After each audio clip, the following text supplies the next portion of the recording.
I didn't know the impact that the Dolphins would have on families and the family structure. But a lot of us watch the games on TV and we think it's just a game. And yeah, they lost. Yeah, they won. We did a lot more losing than winning this year. But, you know, being from the inside, it's amazing to hear the stories. Well, myself and my coworkers, I got 8 folks on my staff. What we do is we're the customer service liaison, relationship builders between the team and the 51,000 season ticket holders out of the 75,000 seats in the building. And we hear stories all day. Some of them good, some of them bad. And when you're losing, they're not that good. But there are different events. I apologize for my dad because he got a phone call, and I apologize for my What's his name?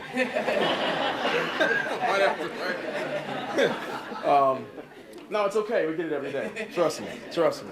But anyway, where was that? Oh, I'm sorry. no, it's all right, man. It's struck a nerve. It's okay. Oh, that's what you're here for? Okay. The impact that we have with the events that we do. I don't know if anybody's been to a game. Anybody been to a Dolphins game here? Anybody Dolphin fan? Yes. Anybody season ticket holder? One. That's the problem right now. I'm not used to be. That's the problem too. I'm not here to sell tickets. But when you go to a game, you know, we have different events that go on prior to the telecast.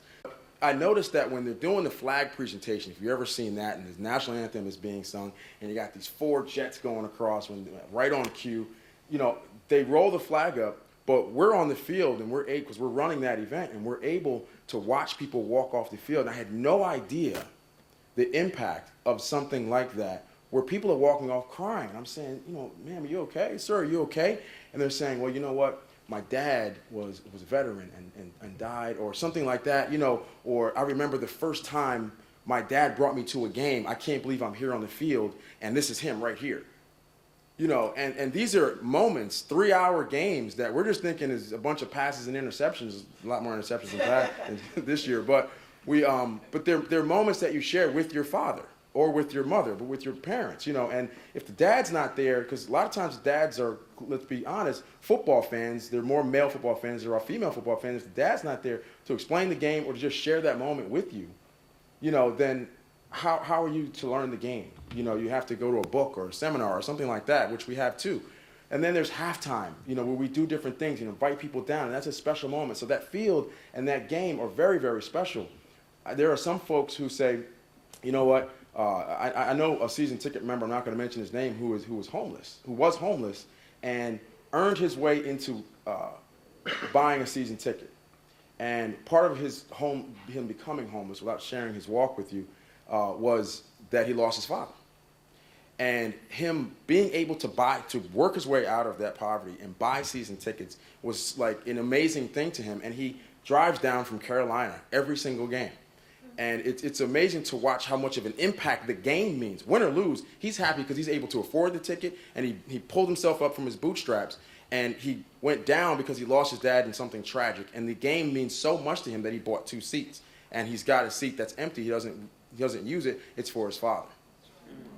These are stories we hear every day, and it's more than a game, and it's more than an organization that just tries to win football games. It's an organization that impacts the community. You know, it's not what they publicize on ESPN, but it's also something that we take very personally when we're cherishing and making moments for fathers and their children. We have a Father's Day event, I'm proud to say, that we instilled this year. At Father's Day, you know, you're a father, you bring your kid, you come up to training camp and come inside that bubble. If you guys have ever been over there at Nova University, we have a big bubble, we have food, we have beverage, you just come around, there's a couple players out there, and you throw the ball around. And that's something that, you know, I'm there a lot, so I see it every day, but the fathers have a huge impact with their kids to be able to do that, something they'll never forget.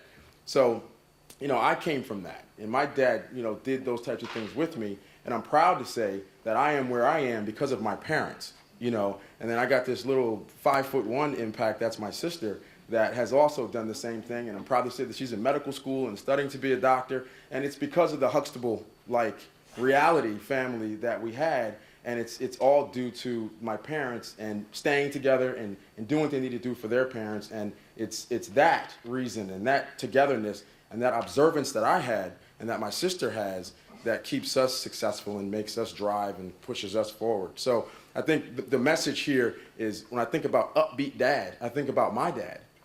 And I also think about my mother, and that impact and that union. But I have to consider the folks who don't have that. And I'm not going to say you're unsuccessful if you don't have a dad. I know you can make there's exceptions to every rule, but it is a lot easier when you have that, role model sitting there sharing with you, showing you from a male's perspective the world. And then you got that balance showing you from a female's perspective the world. And you can now have females in my staff, I have males on my staff, and I can understand both. So that's very, very valuable, not just from a personal perspective, but from a business perspective as well.